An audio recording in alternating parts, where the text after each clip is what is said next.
কেমন আছিস তোরা? This is mister Ayan, my husband. মজা করছো তুমি? তোমার সাথে কি আমার মজার সম্পর্ক? তুমি স্বাধীনতা চেয়েছিলে, আমি স্বাধীনতা দিয়ে দিয়েছি। সংসারে 3 বছর এভাবেই চলছে। এই দেখো তোমার জন্য কি এনেছি। এখন এগুলো পড়তে বলবে, সাজতে বলবে, তারপর রাতে ছাইপাশ খাবে, আমাকে গালাগালি করবে, আমাকে পেটাবে। কোনো কিছুই তো পারোনি, একটু আনন্দ দিবা, তাতে তোমার আপত্তি? রাতে ছাইপাশ খেয়ে বউ পেটানোটাকে আনন্দের মধ্যে বলে?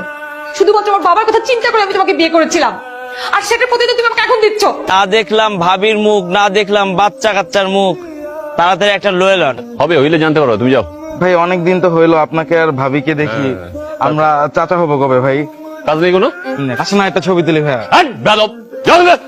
ম্যাডাম নাকি? হ্যাঁ। মানে আপনারা দুজনই বেবি টেবি নাই স্যার? সময় মতো বেবি টেবি না নিলে তো আর কি যাওয়ার আগে আপনি বেবিটাকে মানুষ করে যেতে পারবেন না স্যার। এই কালকে থেকে তুমি অফিসে আসবে না। আমার